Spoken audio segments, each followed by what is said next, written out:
¿Se acuerdan de esto? Jugador 304. El Chiquitín eliminó tramposamente a su principal contrincante de la tendencia, porque supuestamente se podría beneficiar de contratos con el Estado. Veamos lo que está pasando. La empresa Petronovoa se crea 19 días después que el Chiquitín asumió el mando. Logra todos los permisos que demoran meses en un solo día para comercializar combustible subsidiado. Una empresa para comercializar combustible y con un capital de $2.000. Y adivinen qué pasó.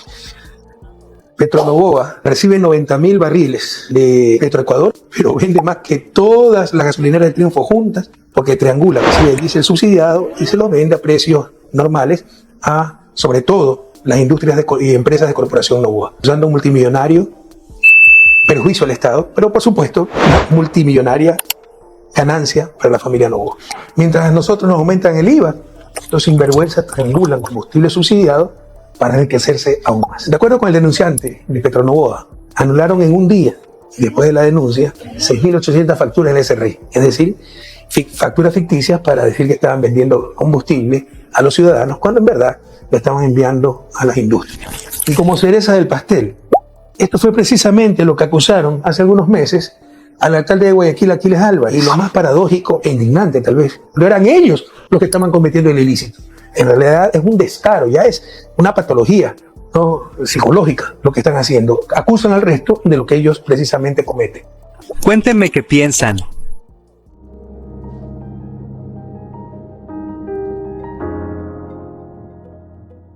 Buenas con todos, compañeros, empecemos con esta información. La creciente ola de violencia en Ecuador ha encendido las alarmas y exige una respuesta inmediata para hacer retroceder el crimen y garantizar la seguridad ciudadana. En los últimos días el país ha sido testigo de hechos desgarradores, como la masacre en Guayaquil y un ataque armado en un hospital en Ambato. Estos episodios no solo dejan tras de sí un saldo trágico de víctimas mortales, sino que también ponen en evidencia la urgente necesidad de implementar medidas eficaces para garantizar la seguridad ciudadana en un contexto de crisis. Al menos 22 personas fueron asesinadas y 3 resultaron heridas en un suburbio, todo en medio de un violento conflicto entre bandas criminales. Este horroroso acontecimiento es parte de una tendencia alarmante que ha llevado a Ecuador a convertirse en un punto neurálgico del crimen organizado en la región. La Policía Nacional ha manifestado que este tipo de incidentes son producto de la lucha por el control territorial entre grupos delictivos. Sin embargo, los ciudadanos de a pie no solo son testigos pasivos de esta realidad, ellos son las verdaderas víctimas y son quienes demandan la seguridad con urgencia. La inseguridad se ha apoderado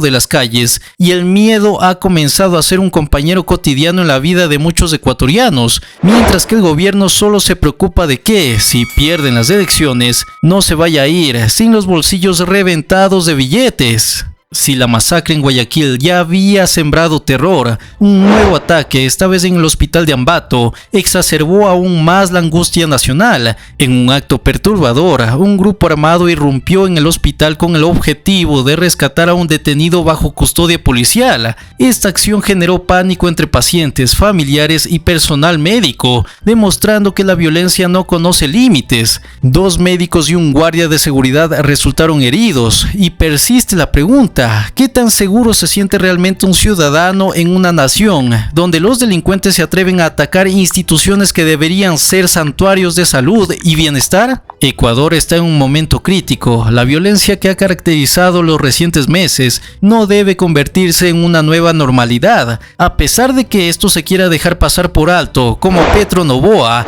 y el Campo Sacha. Esto no beneficia en nada al país y debería parar. La ciudadanía exige respuestas claras y efectivas que garanticen su derecho a vivir en paz, y esto no lo garantiza el Plan Fénix de Novoa en absoluto, aunque en su propaganda haga creer todo lo contrario. En otra información, Gustavo Yalc, expresidente del Consejo de la Judicatura, señaló que el crimen organizado encontró un terreno fértil en Ecuador, pues se desbarató toda la política de seguridad que se impulsó en la administración de Correa. Ecuador no tuvo planes de contingencia, dañaron los radares, se eliminaron los ministerios coordinador de la seguridad y el de justicia. Se necesita política pública para resolver los problemas del país. Indicó que en los últimos gobiernos la crisis de inseguridad inseguridad y violencia se profundizó, mucho más con el último mandatario que miente como respira. Para Yalc, Noboa ha planteado soluciones inútiles y simples a los problemas complejos que enfrenta el país, como el Plan Fénix, que resulta inexistente ante el incremento de homicidios y extorsiones. Respecto a la cooperación internacional, aclaró que aquello no puede representar sumisión o entrega de territorio a otras fuerzas. Explicó que para buscar apoyo de otros países se requiere tener un plan interno con estrategias nacionales basadas en los intereses del Ecuador, y este gobierno no cuenta ni siquiera con una misión clara. A criterio del exfuncionario, los resultados de las elecciones del 9 de febrero del 2025 fueron un llamado de atención al actual gobierno, que aparentemente buscaba ganar en primera vuelta. Hay dos opciones: continuar con el desgobierno, agravando el tema de la seguridad, o de enrumbar en las urnas el desarrollo del país, concluyó.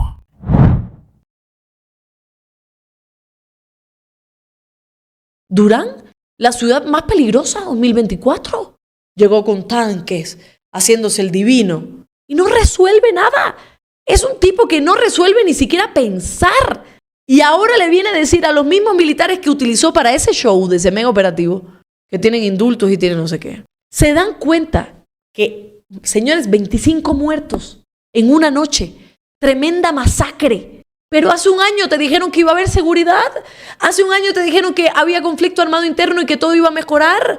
Hace un año estaban preocupados porque se habían bajado las muertes violentas, según la Mónica Palencia. Hace un año te subieron el 15% del IVA para que tú apoyaras, tú que no tienes un centavo, pero apoyaras al presi, al millonario que nunca va a robar, para que te ayude con la seguridad. Y mira cómo te tienen.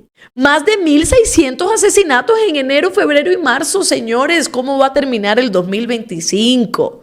Mira cómo te tienen. Tiene al hermano cometiendo delitos con Petronovoa. Tiene al hermano que no sabemos si está en Ecuador o ya se fue a Miami protegido por su familia. Y tiene al hermano cometiendo no sé cuántos delitos, comprando combustible subsidiado y vendiéndolo a precio normal. Influencia, tráfico de influencia, delito, o sea, tráfico de combustible, todo esto, señores. Y te tienen hablando de cómo Zaida Rovira, la que fue ministra de Inclusión Económica y Social, que no hizo nada más que tomarse fotos, ahora la ponen de gobernadora. ¿Para qué? Para que vaya a atacar a Aquiles y para que le cierre todas las pizzerías de la familia. Pizzería a la que yo iba a comer, la verdad, la pizza es muy rica. Cuando la abran, todos vayan a comer ahí.